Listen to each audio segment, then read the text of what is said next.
श्री चैतन्य चरितामृत अंत्य लीला अध्याय 4 जगन्नाथपुरी में महाप्रभु से सनातन गोस्वामी की भेंट। जब सनातन गोस्वामी वृंदावन से लौटे तो श्री चैतन्य महाप्रभु ने प्यार से उन्हें आत्महत्या के संकल्प से बचा लिया। उसके बाद उनकी परीक्षा लेकर श्री चैतन्य महाप्रभु ने उनके शरीर को शुद्ध किया। श्री चैतन्य महाप्रभु की जय, श्री नित्यानंद प्रभु की जय, श्री अद्वैत चंद्र की जय और श्री चैतन्य महाप्रभु के समस्त भक्तों की जय। जब श्रील रूप गोस्वामी जगन्नाथपुरी से बंगाल लौटे तब सनातन गोस्वामी मथुरा से जगन्नाथपुरी श्री चैतन्य महाप्रभु से मिलने आए। सनातन गोस्वामी अकेले मध्य भारत में झारखंड के जंगल के रास्ते से यात्रा कर रहे थे। कभी वे उपवास रखते थे तो कभी भोजन कर लेते थे। झारखंड जंगल में खराब पानी पीने और उपवास करने की वजह से सनातन गोस्वामी खुजली के घावों से पीड़ित हो गए थे, जिनमें से तरल पदार्थ निकलता था। निराशा में सनातन गोस्वामी ने मन ही मन विचार किया कि मेरी जाति नीच है और भक्ति मार्ग में मेरा ये शरीर व्यर्थ है। जब मैं जगन्नाथपुरी जाऊंगा तब मैं न तो जगन्नाथ जी के दर्शन कर सकूंगा, न ही मैं श्री चैतन्य महाप्रभु के दर्शन हमेशा कर पाऊंगा। मैंने सुना है कि श्री चैतन्य महाप्रभु का निवास स्थान जगन्नाथ जी के मंदिर के पास है, किंतु मैं मंदिर के इतने करीब जाने की ताकत नहीं रखता।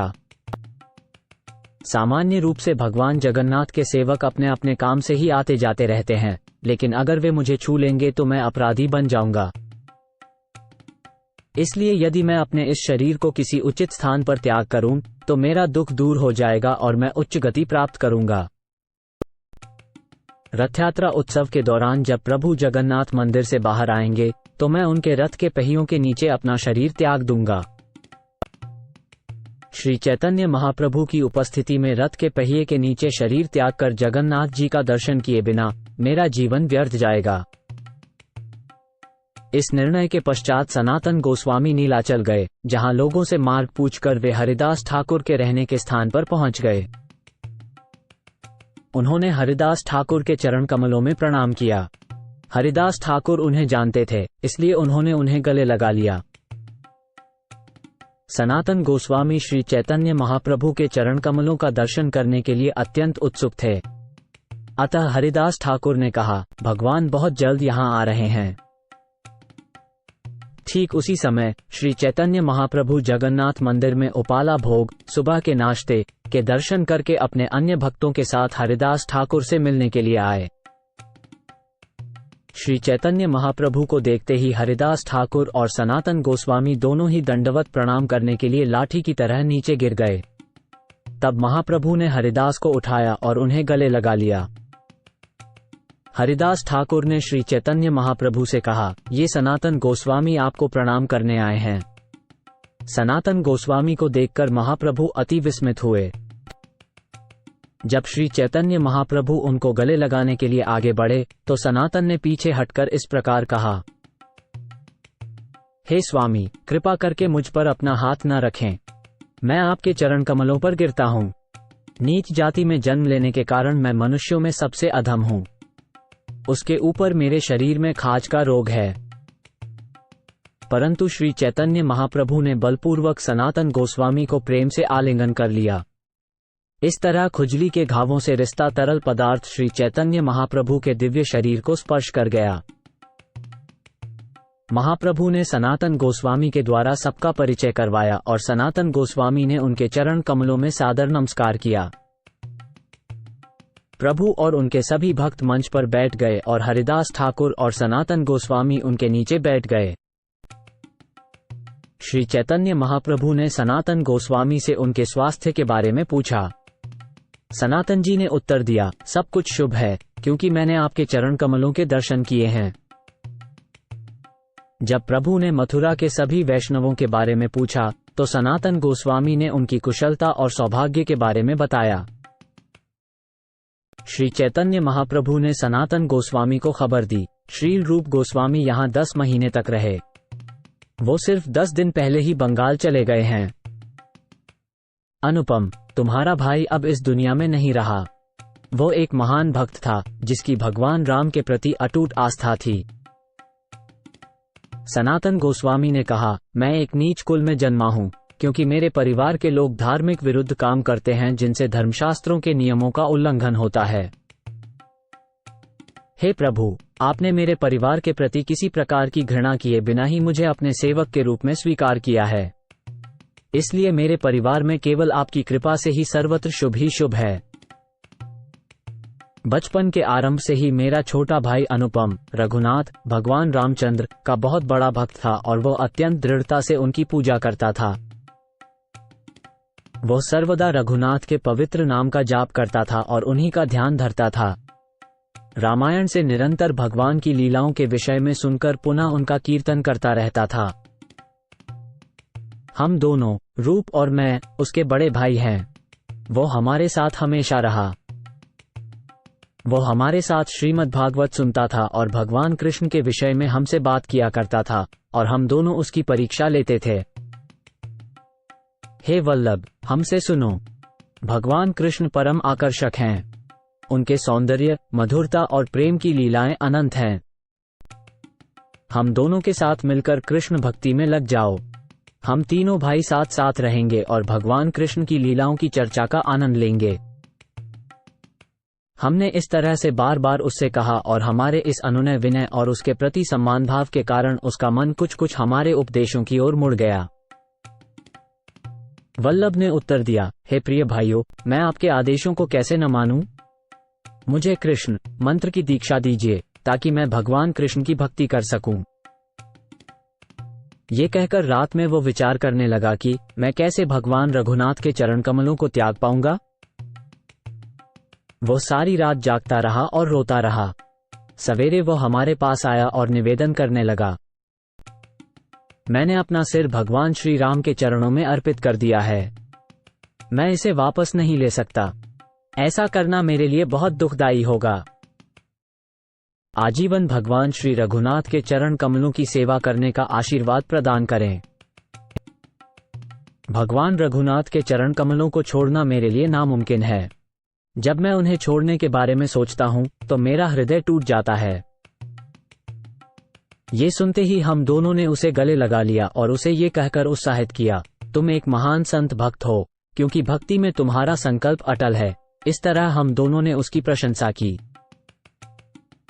हे प्रभु, जिस कुल पर आप जरा सी भी दया कर देते हैं वो सदा ही भाग्यशाली रहता है, क्योंकि ऐसी दया से सभी कष्ट दूर हो जाते हैं। श्री चैतन्य महाप्रभु ने कहा, मुरारी गुप्त के मामले में भी ऐसी ही घटना है। मैंने पहले उनकी परीक्षा ली थी और उनका निश्चय भी ऐसा ही था। वो भक्त धन्य है जो अपने प्रभु की शरण नहीं छोड़ता और वो प्रभु धन्य है जो अपने सेवक को नहीं छोड़ता। यदि सेवक किसी कारण से सेवा से दूर चला जाता है और कहीं और चला जाता है तो वो स्वामी धन्य है जो उसे बालों से पकड़कर वापस लाता है। ये बहुत अच्छी बात हुई कि तुम यहाँ पहुँच गए। अब इस कमरे में हरिदास ठाकुर जी के साथ रहो। तुम दोनों कृष्ण भक्ति के रसों को समझने में निपुण हो, अतः तुम दोनों को इस तरह के कार्यों का आनंद लेते रहना चाहिए और हरे कृष्ण महामंत्र का जाप करते रहना चाहिए। ऐसा कहकर श्री चैतन्य महाप्रभु उठे और चल पड़े तथा उन्होंने गोविंद के द्वारा उन्हें खाने के लिए प्रसाद भेजा। इस तरह से सनातन गोस्वामी श्री चैतन्य महाप्रभु की देखरेख में निवास करते थे। वो जगन्नाथ के मंदिर के ऊपर के चक्र को देखते हुए उस चक्र को प्रणाम करते थे। श्री चैतन्य महाप्रभु रोज इन दो महान भक्तों से मिलने जाते और उनसे कुछ समय तक कृष्ण कथा पर चर्चा करते। श्री चैतन्य महाप्रभु भगवान जगन्नाथ के मंदिर से सर्वोत्तम गुणवत्ता वाले प्रसाद लाते थे और उसे दोनों भक्तों को देते थे। एक दिन जब भगवान उनसे मिलने आए तो उन्होंने अचानक से सनातन गोस्वामी से बात करना शुरू कर दिया। मेरे प्रिय सनातन, उन्होंने कहा, यदि मैं आत्महत्या करके कृष्ण को प्राप्त कर सकता तो मैं एक पल की हिचकिचाहट के बिना करोड़ों शरीरों का त्याग कर दूंगा। ये समझ लेना चाहिए कि केवल शरीर त्याग देने से कोई कृष्ण को प्राप्त नहीं कर सकता। कृष्ण भक्ति के द्वारा प्राप्त किए जा सकते हैं। उन्हें प्राप्त करने का कोई अन्य मार्ग या उपाय नहीं है। आत्महत्या जैसे काम अज्ञानता के भाव से प्रेरित होते हैं और अज्ञानता और कामना में व्यक्ति यह नहीं समझ सकता कि कृष्ण कौन है। जब तक कोई भी भक्ति नहीं करता, वो तब तक अपने सुप्त कृष्ण प्रेम को जागृत नहीं कर सकता, और उस सुप्त प्रेम को जागृत किए बिना कृष्ण को प्राप्त करने का और कोई उपाय नहीं है। पूर्ण पुरुषोत्तम श्री कृष्ण ने कहा, हे उद्धव, अष्टांग योग से, सांख्य योग से, वेदों के अध्ययन से, तपस्या, दान या संन्यास से कोई मुझे उतना तुष्ट नहीं कर सकता जितना कि मेरी शुद्ध भक्ति विकसित करके कर सकता है। आत्महत्या जैसे कदम पाप के कारण हैं। इस तरह के कार्यों से भक्त कभी भी कृष्ण के चरण कमलों में शरण नहीं पा सकता। कृष्ण से वियोग की भावनाओं के कारण कभी कभी उन्नत भक्त अपने प्राण त्यागने की इच्छा करता है, किंतु ऐसे उन्मत्त प्रेम में उसे कृष्ण की साक्षात्कृति होती है और उस समय वो अपना शरीर नहीं त्याग पाता। जिस व्यक्ति को श्री कृष्ण से गहन प्रेम होता है, वो उनके साथ होने से होने वाले सुख और आनंद के वियोग को हरगिज सहन नहीं कर सकता। इसलिए ऐसा भक्त सदा अपनी मृत्यु की इच्छा रखता है। हे कमलनयन, शिव जैसे महापुरुष अज्ञानता को दूर करने के लिए आपके चरणों की धूल में स्नान करने की इच्छा रखते हैं। यदि मुझे आपकी कृपा नहीं मिलती तो मैं अपने जीवन की अवधि कम करने का व्रत लूंगी, और यदि इस प्रकार मुझे आपकी कृपा मिल सकती है तो मैं सैकड़ों जन्मों तक शरीर त्यागती रहूंगी। हे प्रिय कृष्ण, आपकी मुस्कान भरी नजरों और मधुर बातों ने हमारे हृदयों में वासना की आग जला दी है। अब आपको अपने होठों से अमृतमयी धारा प्रवाहित कर हमें चूमकर इस आग को बुझा देना चाहिए। कृपा करके ऐसा करो, अन्यथा हे प्रिय मित्र, आपके विरह में हमारे हृदयों की आग हमारे शरीरों को जलाकर राख कर देगी। इसलिए ध्यान द्वारा हम आपके चरणों में शरण लेंगे। श्री चैतन्य महाप्रभु ने सनातन गोस्वामी से कहा, अपनी सभी निरर्थक इच्छाओं का त्याग कर दो, क्योंकि वे कृष्ण के चरण कमलों की शरण पाने के लिए प्रतिकूल हैं। अपने आप को कीर्तन और श्रवण में लगाओ, तब तुम शीघ्र ही निस्संदेह रूप से कृष्ण की शरण प्राप्त कर लोगे। कम कुल में जन्म लेने वाला व्यक्ति भगवान श्री कृष्ण की भक्ति करने के अयोग्य नहीं होता। न ही कोई व्यक्ति इसलिए भक्ति के लिए योग्य होता है क्योंकि उसका जन्म कुलीन ब्राह्मण परिवार में हुआ है। कोई भी व्यक्ति जो भक्ति की राह चुनता है वो महान है, जबकि एक भक्तिपरक व्यक्ति हमेशा निंदनीय और घृणित माना जाता है। इसलिए भगवान के प्रति भक्ति सेवा में किसी भी व्यक्ति के परिवार की स्थिति पर विचार नहीं किया जाता है। सर्वश्रेष्ठ पुरुषोत्तम भगवान श्री कृष्ण सदैव दीनहीनों तथा दुखियों के प्रति कृपालु रहते हैं, लेकिन कुलीन, विद्वान और धनी लोग सदैव अपने पदों का घमंड करते हैं। कोई भी ब्राह्मण कुल में जन्म ले सकता है और ब्राह्मण के 12 गुणों से युक्त हो सकता है, लेकिन इतना सब होते हुए भी यदि वो कमलनाभ भगवान कृष्ण के चरण कमलों में समर्पित नहीं होता तो वो भी उस चांडाल के ही समान होता है जिसने अपना मन, वचन, कर्म, धन और जीवन भगवान की सेवा में अर्पित कर दिया है। सिर्फ ब्राह्मण कुल में जन्म लेना या ब्राह्मण के गुणों से युक्त होना ही पर्याप्त नहीं है। व्यक्ति को भगवान का शुद्ध भक्त होना चाहिए। इसलिए यदि कोई चांडाल या श्वपच भक्त है तो वो न केवल अपना उद्धार करता है बल्कि अपने पूरे परिवार का भी उद्धार कर लेता है, जबकि एक ब्राह्मण जो भक्त नहीं है लेकिन ब्राह्मण के योग्यताओं से युक्त है, वो खुद को भी शुद्ध नहीं कर सकता, परिवार की तो बात ही जाने दो। भक्ति साधना के तरीकों में 9 बताए गए तरीके श्रेष्ठ हैं, क्योंकि इनमें कृष्ण और उनके प्रति प्रेम उत्पन्न करने की महान शक्ति है। भक्ति की 9 प्रक्रियाओं में जो सर्वोत्तम है वह है परमेश्वर के पवित्र नाम का सदा कीर्तन करना। यदि कोई 10 प्रकार के अपराधों से बचा हुआ ऐसा करता है तो वो सहज ही भगवान के अमूल्य प्रेम को पा लेता है। ये सुनकर सनातन गोस्वामी बहुत आश्चर्यचकित हुए। उन्होंने समझा कि आत्महत्या करने के मेरे फैसले को श्री चैतन्य महाप्रभु ने पसंद नहीं किया। उद्धरण चिन्ह। सनातन गोस्वामी ने समाप्त करते हुए कहा, सब कुछ जानने वाले, अतीत, वर्तमान और भविष्य को जानने वाले श्री चैतन्य महाप्रभु ने मुझे आत्महत्या करने से मना किया है। फिर वे गिर पड़े प्रभु के चरणों को स्पर्श करते हुए और उनसे इस प्रकार बोले, हे प्रभु, आप सर्वज्ञ, दयालु और स्वतंत्र परमात्मा हैं। मैं तो ठीक उस लकड़ी के खिलौने की भांति हूँ जिस पर आप मनचाहे नाच नचाते हैं। मैं निम्न जाति में पैदा हुआ हूँ। दरअसल मैं सबसे नीच हूँ। मैं घृणित हूं क्योंकि मुझमें एक पापी व्यक्ति के सारे अवगुण है। यदि आप मुझे जीवित रखते हो तो उससे क्या फायदा होगा? श्री चैतन्य महाप्रभु ने कहा, तुम्हारा शरीर मेरा ही है। तुमने पहले ही इसे मुझे समर्पित कर दिया है, इसलिए अब तुम्हारा अपने शरीर पर कोई अधिकार नहीं है। तुम्हें दूसरे की चीजें क्यों नष्ट करनी चाहिए? कि क्या बात सही है और क्या गलत ये तुम तय नहीं कर सकते? तुम्हारा शरीर अनेक आवश्यक कामों को करने के लिए मेरा मुख्य जरिया है। तेरे शरीर के द्वारा मैं कई कामों को पूरा करूंगा। तुम्हें भक्त, भक्ति, ईश्वर, प्रेम, वैष्णवों के कर्तव्य और वैष्णव के गुणों को जानना होगा।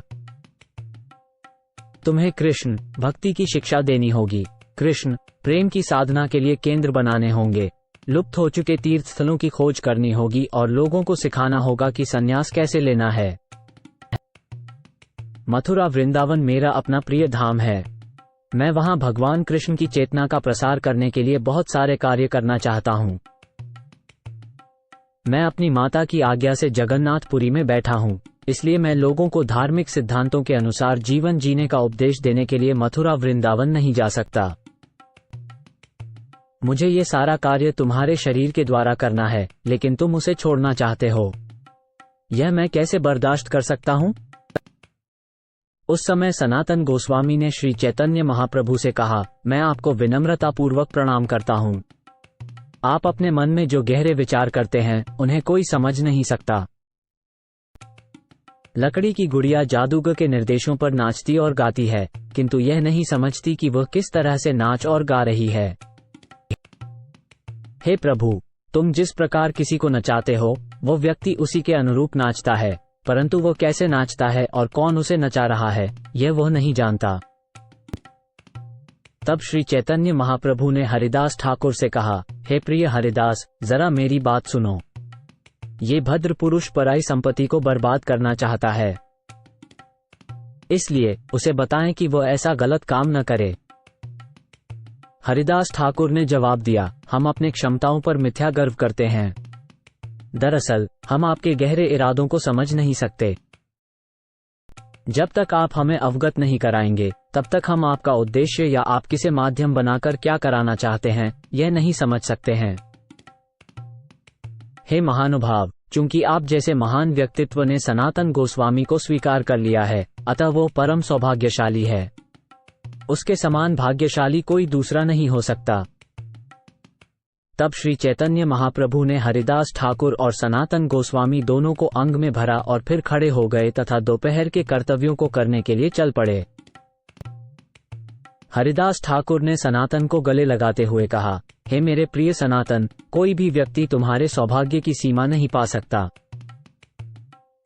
श्री चैतन्य महाप्रभु ने तुम्हारे शरीर को अपनी निजी संपत्ति के रूप में स्वीकार किया है, इसलिए सौभाग्य के मामले में कोई भी तुम्हारी बराबरी नहीं कर सकता। जो कुछ श्री चैतन्य महाप्रभु अपने निजी शरीर के द्वारा नहीं कर सकते, उसे वे आपके माध्यम से करना चाहते हैं और वे इसे मथुरा में करना चाहते हैं। परम पुरुषोत्तम भगवान ने जो भी कार्य हमें सौंपा है वह निश्चित रूप से सफल होगा। ये तुम्हारा सौभाग्य है, यह मेरा दृढ़ विश्वास है। मैं श्री चैतन्य महाप्रभु के कथनों से समझ सकता हूं कि वे चाहते हैं कि तुम भक्ति के निश्चित सिद्धांत और शास्त्रों से प्राप्त विधि विधान पर पुस्तकें लिखो। श्री चैतन्य महाप्रभु की सेवा में मेरा शरीर काम नहीं आ सका, इसलिए भारतीय धरती पर जन्म लेने पर भी यह शरीर व्यर्थ ही चला गया। सनातन गोस्वामी ने उत्तर दिया, हे हरिदास ठाकुर, आपके तुल्य कौन है? आप श्री चैतन्य महाप्रभु के साथियों में से एक हैं, इसलिए आप सबसे अधिक भाग्यशाली हैं। श्री चैतन्य महाप्रभु ने जिस उद्देश्य के लिए अवतार लिया है वह भगवान के पवित्र नाम का कीर्तन करना और उसके महत्व को फैलाना है। अब वे स्वयं कीर्तन करने के बजाय आपके माध्यम से इसका विस्तार कर रहे हैं। हे भाई साहब, आप रोजाना 3 लाख बार नाम का कीर्तन करते हैं और सभी को इस कीर्तन के महत्व के बारे में बताते हैं। कुछ लोग सम्मानपूर्वक आचरण करते हैं किंतु कृष्ण भावनामृत संप्रदाय का प्रचार प्रसार नहीं करते। वहीं कुछ लोग प्रचार प्रसार करते हैं किंतु सही तरीके से आचरण नहीं करते। तुम अपने व्यक्तिगत व्यवहार और अपने प्रचार से पवित्र नाम से संबंधित दोनों कार्यों को एक साथ करते हो। इसलिए तुम पूरे संसार के गुरु हो, क्योंकि तुम संसार में सबसे उन्नत भक्त हो। इस प्रकार वे दोनों कृष्ण से संबंधित कथाओं की चर्चा करते हुए आपस में मिलकर जीवन का आनंद लेते थे। रथ यात्रा के पावन पर्व पर बंगाल से सभी भक्तगण रथ उत्सव के दर्शन करने के लिए आए, जैसा कि वे पहले भी करते थे। रथ यात्रा उत्सव के दौरान श्री चैतन्य महाप्रभु फिर से जगन्नाथ जी के रथ के आगे आगे नाचे। जब सनातन गोस्वामी ने ये देखा तो उनके मन में विस्मय और आश्चर्य का भाव उत्पन्न हो गया। वर्षा ऋतु के 4 महीनों के दौरान बंगाल से आए भगवान के भक्त जगन्नाथपुरी में ठहरे और भगवान श्री चैतन्य महाप्रभु ने उन सभी का सनातन गोस्वामी से परिचय कराया। श्री चैतन्य महाप्रभु ने इन और अन्य चुने हुए भक्तों से सनातन गोस्वामी का परिचय कराया। अद्वैत आचार्य, नित्यानंद प्रभु, श्रीवास ठाकुर, वक्रेश्वर पंडित, वासुदेव दत्त, मुरारी गुप्त, राघव पंडित, दामोदर पंडित, परमानंद पुरी, ब्रह्मानंद भारती, स्वरूप दामोदर, गदाधर पंडित, सार्वभौम भट्टाचार्य, रामानंद राय, जगदानंद पंडित, शंकर पंडित, काशीश्वर और गोविंद। महाप्रभु ने सनातन गोस्वामी से कहा कि वे सभी भक्तों को उचित तरीके से प्रणाम करें। इस प्रकार उन्होंने सनातन गोस्वामी का परिचय उन सभी से कराया ताकि वे उनकी कृपा के पात्र बन सकें। सनातन गोस्वामी अपने पांडित्य और उत्तम गुणों के कारण सभी को प्रिय थे। इसीलिए उन्होंने उन्हें उनकी योग्यता के अनुसार कृपा, मित्रता और सम्मान दिया। जब अन्य सभी भक्त रथ यात्रा महोत्सव के बाद बंगाल वापस लौट गए, तब सनातन गोस्वामी श्री चैतन्य महाप्रभु के चरण कमलों की सेवा में ही रह गए। सनातन गोस्वामी ने श्री चैतन्य महाप्रभु के साथ डोल यात्रा उत्सव में भाग लिया। इस प्रकार महाप्रभु की संगति में उनकी आनंद प्राप्ति बढ़ती गई। अप्रैल मई के महीने में सनातन गोस्वामी श्री चैतन्य महाप्रभु से मिलने जगन्नाथपुरी में आए और मई जून के महीने में श्री चैतन्य महाप्रभु ने उनकी परीक्षा ली। उस मई जून माह में श्री चैतन्य महाप्रभु यमेश्वर भगवान शिव के बगीचे में पधारे और वहां भक्तों की प्रार्थना पर प्रसाद ग्रहण किया। मध्याह्न समय में जब भोजन का समय हुआ तो महाप्रभु ने सनातन गोस्वामी को बुलाया, जिनका इस बुलावे के कारण प्रसन्नता का ठिकाना न रहा। दोपहर के समय समुद्र तट की बालू में इतनी तेजी थी जैसे आग में, लेकिन सनातन गोस्वामी उसी रास्ते से आए। प्रभु के बुलावे से पुलकित सनातन गोस्वामी को यह एहसास ही नहीं था कि उनके पांव गर्म रेत से जल रहे हैं। हालांकि गर्मी की वजह से उनके दोनों पैरों के तलवे छिल गए थे, फिर भी वो श्री चैतन्य महाप्रभु के पास पहुंचे। वहां उन्होंने देखा कि भोजन के बाद प्रभु विश्राम कर रहे थे। गोविंद ने सनातन गोस्वामी को महाप्रभु के खाने पीने का बचा हुआ भोजन दिया। प्रसाद लेने के बाद सनातन गोस्वामी श्री चैतन्य महाप्रभु के पास चले गए। जब प्रभु ने प्रश्न किया, तुम कौन से रास्ते से आए हो? तब सनातन गोस्वामी ने उत्तर दिया, मैं समुद्र किनारे के रास्ते से आया हूं। श्री चैतन्य महाप्रभु ने पूछा, तुम समुद्र किनारे से होकर कैसे आए, जहां की बालू इतनी गर्म है? तुम सिंह द्वार के सामने के मार्ग से क्यों नहीं आए? वो अत्यंत शीतल है। जमीन की तपन ने आपके तलवों में जरूर जलन पैदा कर दी होगी। अब तो आप चल भी नहीं पा रहे। आपने इस तपन को कैसे सहा? सनातन गोस्वामी ने उत्तर दिया, मुझे कुछ खास दर्द महसूस नहीं हुआ और न ही मुझे पता लगा कि गर्मी की वजह से मेरे बदन में छाले पड़ गए हैं। मैं सिंह द्वार से गुजरने के लिए अधिकृत नहीं हूं, क्योंकि उस द्वार के रास्ते से जगन्नाथ जी के सेवक हमेशा आते जाते रहते हैं। वहां सतत सेवक आते जाते हैं। यदि मैं उनको हाथ लगाऊं तो मेरा नाश हो जाएगा। श्री चैतन्य महाप्रभु ने उपरोक्त सभी बातें सुनकर उन्हें अत्यधिक प्रसन्न किया और इस तरह बोले, हे प्रिय सनातन, हालांकि तुम पूरे ब्रह्मांड के उद्धारक हो और देवता और बड़े बड़े संत भी तुम्हारे स्पर्श से पवित्र हो जाते हैं, फिर भी वैष्णव शिष्टाचार का पालन और रक्षा करना भक्त का गुण है। वैष्णव शिष्टाचार को बनाए रखना भक्त का आभूषण होता है। यदि कोई व्यक्ति शिष्टाचार के नियमों का उल्लंघन करता है तो लोग उसका मजाक उड़ाते हैं और इस तरह वो इहलोक और परलोक दोनों में नष्ट हो जाता है। तुम्हारे शिष्टाचार ने मेरे मन को प्रसन्न कर दिया है। तुम्हारे सिवा और कौन ये मिसाल पेश कर सकता है? ये कहते हुए श्री चैतन्य महाप्रभु ने सनातन गोस्वामी को गले लगाया। सनातन की खुजली वाले छालों से बहने वाला द्रव गुरु के शरीर पर लग गया। यद्यपि सनातन गोस्वामी ने बार बार श्री चैतन्य महाप्रभु को गले लगाने से मना किया, परंतु महाप्रभु ने फिर भी ऐसा ही किया। इससे उनके शरीर पर सनातन के शरीर से निकली गीली मिट्टी की कांच लग गई। इस बात से सनातन गोस्वामी बहुत दुखी हुए। इस प्रकार सेवक तथा मालिक अपने अपने घरों को चले गए। अगले दिन जगदानंद पंडित सनातन गोस्वामी से मिलने गए। जब जगदानंद पंडित और सनातन गोस्वामी एक साथ बैठे और कृष्ण विषयक कथाएं चलाने लगे, तो सनातन गोस्वामी ने जगदानंद पंडित से अपनी पीड़ा का कारण बताया। यहाँ मैं श्री चैतन्य महाप्रभु के दर्शन करके अपने दुख को कम करना चाहता था, परंतु महाप्रभु ने मुझे वो कार्य नहीं करने दिया जो मेरे मन में था। यद्यपि मैं उन्हें ऐसा करने से रोकता हूँ, तो भी श्री चैतन्य महाप्रभु मेरा आलिंगन करते हैं, जिससे उनके शरीर पर मेरी खुजली के घावों से निकली पीप लग जाती है। ऐसे में मैं उनके चरण कमलों में अपराध कर रहा हूँ, जिस कारण मेरा उद्धार नहीं होगा। इसके अतिरिक्त मैं भगवान जगन्नाथ को देख भी नहीं सकता। यही मेरा सबसे बड़ा दुख है।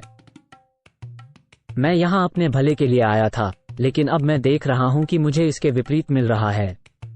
मैं नहीं जानता और न ही मैं यह निश्चित कर सकता हूँ कि मेरे लिए लाभ कैसे होगा। जगदानंद पंडित ने कहा, तुम्हारे रहने के लिए सबसे अच्छी जगह वृंदावन है। रथयात्रा उत्सव देखने के बाद तुम वहां वापस जा सकते हो। प्रभु ने दोनों भाइयों को आदेश दे दिया है कि वृंदावन में जा बसो। वहां सभी सुख सुविधाएं तुम्हें प्राप्त होंगी। यहां आने का तुम्हारा प्रयोजन पूरा हो गया है, क्योंकि तुमने प्रभु के चरण कमलों का दर्शन किया है। इसलिए रथयात्रा में रथ पर जगन्नाथ जी के दर्शन करने के पश्चात तुम जा सकते हो। सनातन गोस्वामी ने उत्तर दिया, तूने मुझे खूब सुंदर सलाह दी है। मैं अवश्य वहां जाऊंगा, क्योंकि वे वही स्थान हैं जो प्रभु ने मुझे रहने के लिए दिए हैं। इस तरह बातचीत करने के बाद सनातन गोस्वामी और जगदानंद पांडेय अपने अपने कामों में व्यस्त हो गए। अगले दिन श्री चैतन्य महाप्रभु हरिदास और सनातन गोस्वामी से मिलने चले गए। हरिदास ठाकुर ने श्री चैतन्य महाप्रभु के चरणों में दंडवत प्रणाम किया और महाप्रभु ने प्रेम से भरकर उन्हें गले लगा लिया। श्री चैतन्य महाप्रभु ने बारंबार आलिंगन के लिए पास बुलाया, फिर भी सनातन गोस्वामी दूर से नमस्कार एवं दंडवत करते रहे। अपराध करने के डर से सनातन गोस्वामी श्री चैतन्य महाप्रभु से मिलने के लिए आगे नहीं बढ़े, लेकिन महाप्रभु उनसे मिलने के लिए स्वयं आगे बढ़े। सनातन गोस्वामी जी पीछे हटे, पर श्री चैतन्य महाप्रभु ने उनको पकड़कर जबरदस्ती गले लगा लिया।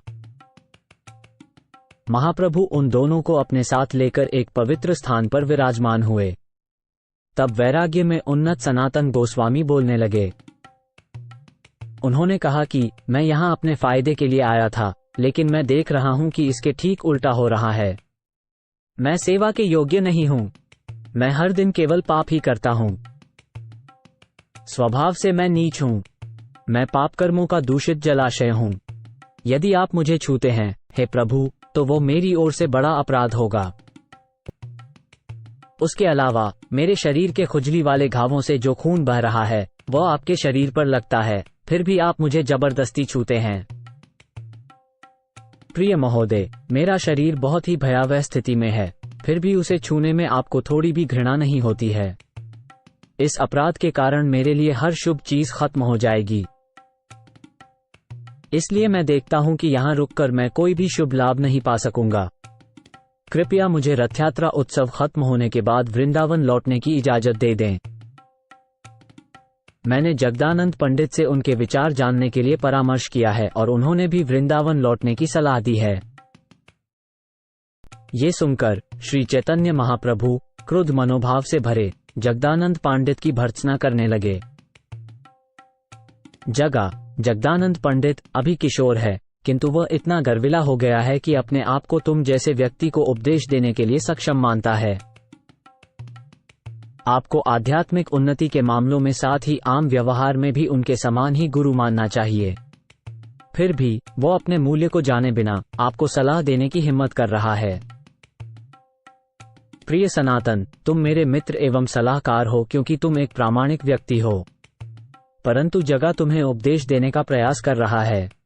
ये तो एक शरारती बालक की धृष्टता ही है। जब श्री चैतन्य महाप्रभु इस तरह जगदानंद पंडित पर डांट बरसा रहे थे, तब सनातन गोस्वामी महाप्रभु के चरणों पर गिर पड़े और बोले, अब मैं जगदानंद के भाग्य को समझ सका हूँ। मैं अपने बुरे भाग्य को भी मान गया हूँ। इस दुनिया में जगदानंद के बराबर भाग्यशाली कोई नहीं है। प्रभु, आप जगदानंद को स्नेह के रिश्तों का अमृत पिला रहे हैं, जबकि मेरी प्रशंसनीय स्तुति करके आप मुझे नीम और निंदा का कड़वा जूस पिला रहे हैं। यह मेरा दुर्भाग्य है कि आपने मुझे आपका कोई अपना नहीं बनाया है, किंतु आप पूर्णतया स्वतंत्र परमेश्वर हैं। इसे सुनकर श्री चैतन्य महाप्रभु कुछ लज्जित हुए। उन्होंने सनातन गोस्वामी को संतुष्ट करने के लिए निम्नलिखित शब्द कहे। हे मेरे प्यारे सनातन, यह मत सोचना कि जगदानंद मुझे तुमसे ज्यादा प्यारा है, लेकिन मैं आदर्श शिष्टाचार का उल्लंघन बर्दाश्त नहीं कर सकता। तुम्हारी शास्त्रों पर गहरी पकड़ है और अनुभव है, जबकि जगह अभी छोटा बच्चा है। तुम्हारे पास मुझे भी प्रभावित करने की ताकत है। तुम मुझे पहले से ही अपने सामान्य व्यवहार और भक्ति के बारे में कई जगह समझा चुके हो। जगह का तुम्हें उपदेश देना मेरे लिए असहनीय है, इसलिए मैं उसकी आलोचना कर रहा हूँ। मैं तुम्हारी प्रशंसा इसीलिए नहीं करता कि मैं तुमको अपनी घनिष्ठ संगत से अलग समझता हूँ, बल्कि इसलिए कि तुम वास्तव में इतने काबिल हो कि लोग तुम्हारे गुणों की प्रशंसा करने को स्वयं को विवश पाते हैं। यद्यपि एक व्यक्ति के कई लोगों के प्रति स्नेह होता है, किंतु उनके साथ उनके व्यक्तिगत संबंधों की प्रकृति के अनुसार ही उनमें विभिन्न प्रकार के प्यार की भावना जागती है। तुम अपने शरीर को बीभत्स मानते हो, जबकि मैं समझता हूं कि तुम्हारा शरीर अमृत के समान है। वास्तव में तुम्हारा शरीर आध्यात्मिक है, भौतिक नहीं, पर तुम इसे भौतिक बुद्धि से देख रहे हो। यदि तुम्हारा शरीर सांसारिक होता तो भी मैं उसकी उपेक्षा न कर पाता, क्योंकि सांसारिक शरीर को न तो अच्छा समझना चाहिए और न ही बुरा। कृष्ण से अपना रिश्ता न रखने वाली जिस भी चीज का हम अनुभव करते हैं, उसे भ्रम, माया समझना चाहिए। शब्दों द्वारा कहे गए या दिमाग में सोचे गए किसी भी भ्रम में कोई सच्चाई नहीं होती, क्योंकि भ्रम सच नहीं होता। इसलिए जो हम अच्छा मानते हैं और जो हम बुरा मानते हैं, उन दोनों में कोई फर्क नहीं होता। जब हम परम सत्य की बात करते हैं तो ऐसी काल्पनिक बातें लागू नहीं होती। भौतिक संसार में अच्छे और बुरे की अवधारणाएं मन के अंदर ही पैदा होती हैं। इसलिए ये कहना कि यह अच्छा है और ये बुरा है एक गलती है। सच्चे ज्ञान की ताकत से विनम्र संत पुरुष, विद्वान और विनम्र ब्राह्मण गाय, हाथी, कुत्ते और चांडाल को एक समान दृष्टि से देखते हैं।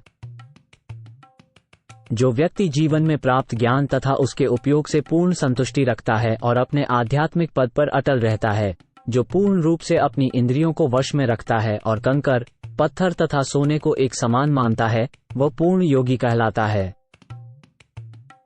चूंकि मैं सन्यासी हूँ, इसलिए मेरा कर्तव्य है कि मैं कोई भेदभाव न करूं और समभाव रखूं। मेरा ज्ञान चंदन और कीचड़ दोनों के प्रति एक समान होना चाहिए। इसी कारण मैं तुम्हें अस्वीकार नहीं कर सकता। यदि मैं तुमसे घृणा करूंगा तो मैं अपने कर्तव्य से च्युत हो जाऊंगा।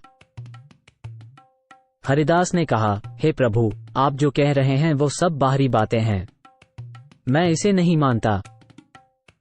हे प्रभु, हम सभी अधम हैं, तथापि आपने अपनी कृपालुता से हम अधमों को स्वीकार कर लिया है।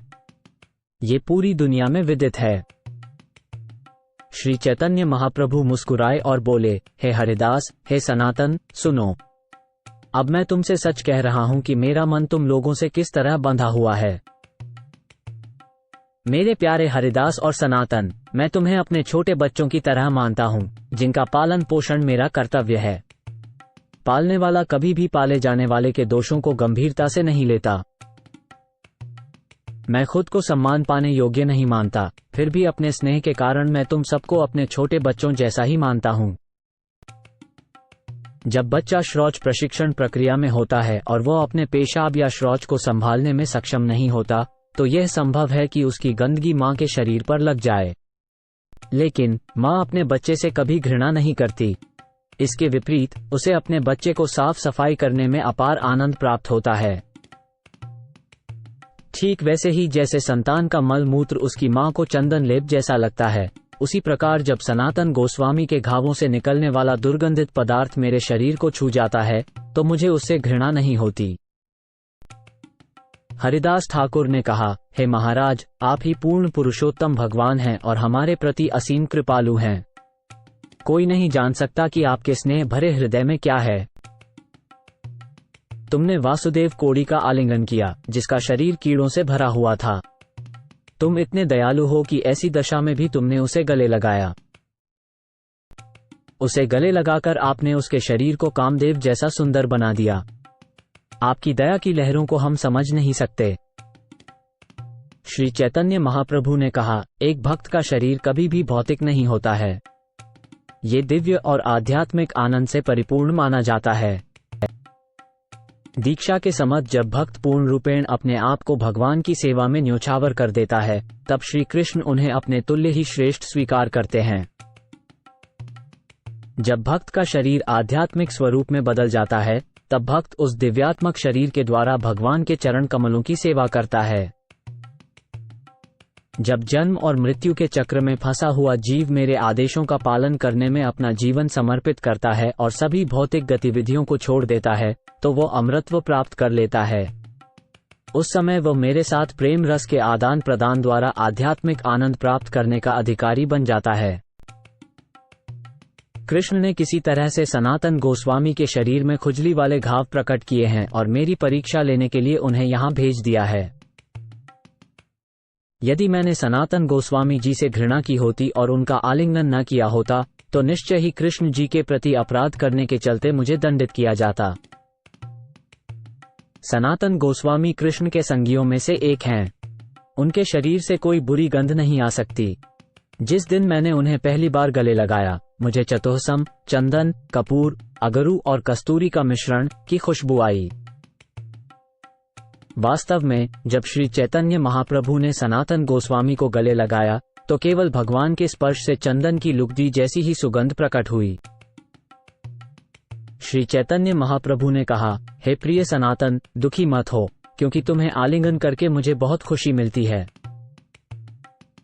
1 साल तक मेरे साथ जगन्नाथपुरी में रहो, इसके बाद मैं तुम्हें वृंदावन भेज दूंगा। ये कहते हुए श्री चैतन्य महाप्रभु ने सनातन गोस्वामी को फिर से गले लगाया। इस तरह सनातन के छाले तुरंत गायब हो गए और उनका पूरा शरीर सोने के रंग जैसा हो गया। इस परिवर्तन को देखकर अत्यधिक आश्चर्यचकित हुए हरिदास ठाकुर ने महाप्रभु से कहा, ये लीला आपकी है। हे प्रभु, आपने सनातन गोस्वामी को झारखंड का जल पिलाया और उसके कारण उनके शरीर में जो खुजली के घाव निकले, वे भी आपने ही उत्पन्न किए। ये खुजली के घाव पैदा कर आपने सनातन गोस्वामी की परीक्षा ली। आपके दिव्य लीलाओं को कोई समझ नहीं सकता। हरिदास ठाकुर और सनातन गोस्वामी दोनों को गले लगाने के बाद श्री चैतन्य महाप्रभु अपने निवास स्थान पर लौट आए। तब हरिदास ठाकुर और सनातन गोस्वामी ने भाव विभोर होकर महाप्रभु के दिव्य गुणों का वर्णन करना शुरू कर दिया। इस प्रकार सनातन गोस्वामी ने श्री चैतन्य महाप्रभु के संरक्षण में अपना समय बिताया और हरिदास ठाकुर के साथ श्री चैतन्य महाप्रभु के दिव्य गुणों का निरंतर विचार विमर्श किया। डोल यात्रा उत्सव के बाद श्री चैतन्य महाप्रभु ने सनातन गोस्वामी को वृंदावन में जो कुछ करना था, उसका पूरा निर्देश देकर विदा किया। जब सनातन गोस्वामी और श्री चैतन्य महाप्रभु एक दूसरे से विदा हुए, तो वहां जो विरहपूर्ण दृश्य देखने को मिला, उसका वर्णन यहां नहीं किया जा सकता। सनातन गोस्वामी जी ने उसी जंगल के रास्ते से वृंदावन जाने का फैसला किया, जिस रास्ते से श्री चैतन्य महाप्रभु वहां गए थे। बलभद्र भट्टाचार्य से सनातन गोस्वामी ने उन गांवों, नदियों और पहाड़ों के नाम पूछकर लिख लिए, जहां जहां पर श्री चैतन्य महाप्रभु ने लीलाएं की थीं। सनातन गोस्वामी ने श्री चैतन्य महाप्रभु के सभी भक्तों से मुलाकात की और फिर उसी मार्ग से यात्रा करके उन स्थानों को देखा जहां से होकर श्री चैतन्य महाप्रभु गुजरे थे। जब भी सनातन गोस्वामी जी किसी ऐसे स्थान पर जाते थे जहां श्री चैतन्य महाप्रभु ने मार्ग में अपनी लीलाएं की थीं, तब वे तुरंत ही प्रेमावेश से भर जाते थे। इस प्रकार सनातन गोस्वामी वृंदावन पहुंच गए। बाद में रूप गोस्वामी आए और उनसे भेंट की। बंगाल में श्रील रूप गोस्वामी को 1 वर्ष का विलंब हो गया क्योंकि वे अपने धन को अपने संबंधियों में बांट रहे थे और उन्हें उनकी उचित स्थिति में स्थापित कर रहे थे। उन्होंने बंगाल में जमा किया हुआ सारा धन इकट्ठा कर लिया और फिर उसे अपने रिश्तेदारों, ब्राह्मणों और देवालयों में बांट दिया। इसी प्रकार मन के सभी कार्य संपन्न करके वे पूर्ण संतुष्ट होकर वृंदावन आ गए। दोनों भाई वृंदावन में मिले और वहीं श्री चैतन्य महाप्रभु की इच्छा को पूरी करने के लिए रहने लगे। श्रील रूप गोस्वामी और सनातन गोस्वामी ने शास्त्रों का संग्रह किया और उनके प्रमाणों के आधार पर खोए हुए तीर्थ स्थलों की खोज की। उसके बाद उन्होंने भगवान कृष्ण की पूजा के लिए मंदिरों की स्थापना की। श्रील सनातन गोस्वामी जी ने बृहद भागवतामृत नामक पुस्तक का संकलन किया। इस पुस्तक के माध्यम से यह समझा जा सकता है कि भक्त कौन होता है, भक्ति की प्रक्रिया क्या है और परम सत्य कृष्ण कौन है। श्रील सनातन गोस्वामी ने दशम स्कंद की टीका दशम टिप्पणी नाम से लिखी, जिससे हम भगवान कृष्ण के दिव्य क्रीड़ाओं और प्रेम के आवेश को समझ सकते हैं। उन्होंने हरिभक्ति विलास नामक ग्रंथ का भी संकलन किया था, जिससे हम भक्त के आदर्श आचरण तथा वैष्णव के कर्तव्य के पूरे विस्तार को समझ सकते हैं। श्रील सनातन गोस्वामी ने अन्य कई ग्रंथों का भी संकलन किया है। उनकी गणना कौन कर सकता है? इन ग्रंथों का मूलभूत सिद्धांत हम सबको ये सिखाना है कि मदन मोहन और गोविंद जी से किस तरह प्रेम किया जाए। श्रील रूप गोस्वामी ने भी कई ग्रंथों की रचना की, जिनमें से भक्तिरसामृत सिंधु सबसे विख्यात है। इस ग्रंथ में उन्होंने कृष्ण भक्ति के सार और ऐसी भक्ति करने से प्राप्त होने वाले दिव्य रस के बारे में विस्तार से बताया है। श्रील रूप गोस्वामी ने एक पुस्तक लिखी जिसका नाम उज्ज्वल नीलमणि है। इस पुस्तक से हम श्री श्री राधा कृष्ण के प्रेम संबंधों के बारे में विस्तार से जान सकते हैं। श्रील रूप गोस्वामी ने विदग्ध माधव और ललित माधव जैसे 2 महत्वपूर्ण नाटकों की रचना की, जिनके माध्यम से भगवान कृष्ण की लीलाओं से प्राप्त होने वाले समस्त रसों को समझा जा सकता है। श्रील रूप गोस्वामी जी ने दांकेली कौमुदी ग्रंथ से शुरुआत करके 1,00,000 श्लोकों की रचना की। इन शास्त्रों में उन्होंने वृंदावन की लीलाओं में शामिल सभी दिव्य रसों का विस्तार से वर्णन किया है। श्रील रूप गोस्वामी जी के छोटे भाई श्री वल्लभ या अनुपम के पुत्र एक महान विद्वान थे जिनका नाम श्रील जीव गोस्वामी था। अपना सब कुछ त्यागने के बाद श्रील जीव गोस्वामी वृंदावन आए। उसके बाद उन्होंने भी भक्ति विषय पर बहुत सारी पुस्तकें लिखीं और प्रचार के कार्य का विस्तार किया। विशेषतः श्रील जीव गोस्वामी ने भगवत संदर्भ या षट संदर्भ नामक ग्रंथ की रचना की, जो समस्त शास्त्रों का सार है। इस ग्रंथ से भक्ति तथा भगवान के विषय में परम ज्ञान प्राप्त किया जा सकता है। उन्होंने गोपाल चंपू नाम का ग्रंथ भी लिखा, जिसका सार संपूर्ण वैदिक साहित्य से है। इस पुस्तक में उन्होंने राधा और कृष्ण के प्रेम की आदान प्रदान और वृंदावन की लीलाओं को प्रदर्शित किया है। षट संदर्भ में श्रील जीव गोस्वामी ने कृष्ण प्रेम विषयक सत्य का विस्तार किया है। इस तरह उनके सारे ग्रंथों में 4,00,000 श्लोक हैं। जब जीव गोस्वामी बंगाल से मथुरा जाने की इच्छा रखने लगे, तो उन्होंने श्रील नित्यानंद प्रभु से इसकी अनुमति मांगी। श्री रूप गोस्वामी और सनातन गोस्वामी से जीव गोस्वामी के संबंध थे, जिन पर श्री चैतन्य महाप्रभु अत्यंत प्रसन्न थे। इस कारण श्री नित्यानंद प्रभु ने श्रील जीव गोस्वामी के सिर पर अपने चरण रखे और उन्हें आलिंगन किया। श्री नित्यानंद प्रभु ने आज्ञा दी, हाँ, तुम जल्दी से वृंदावन जाओ। वो जगह श्री चैतन्य महाप्रभु ने तुम्हारे परिवार को, तुम्हारे पिता और चाचाओं को दे दी है, इसलिए तुम्हें वहां तुरंत जाना चाहिए। श्री नित्यानंद प्रभु के आज्ञा से वे वृंदावन गए और उन्होंने उनकी आज्ञा का फल प्राप्त किया। उन्होंने लंबे समय तक कई पुस्तकों की रचना की और वृंदावन से भक्ति संप्रदाय का प्रचार किया। रूप गोस्वामी, सनातन गोस्वामी और जीव गोस्वामी, ये तीनों और इसी तरह से रघुनाथ दास गोस्वामी भी मेरे गुरु हैं। इसलिए मैं उनके चरण कमलों की वंदना करता हूँ, क्योंकि मैं उनका सेवक हूँ। मैंने इस प्रकार वर्णन किया है कि भगवान सनातन गोस्वामी से पुनः कैसे मिले थे। इसे सुनकर मैं भगवान की इच्छा को समझ सकता हूँ। श्री चैतन्य महाप्रभु के ये गुण गन्ने की तरह हैं, जिसे चूसकर दिव्य रस का स्वाद लिया जा सकता है। श्री रूप तथा श्री रघुनाथ के चरण कमलों में प्रार्थना करते हुए और उनकी कृपा की सदैव कामना करते हुए मैं कृष्णदास उनके चरणों की धूल पर चलकर श्री चैतन्य चरितामृत का वर्णन कर रहा हूँ।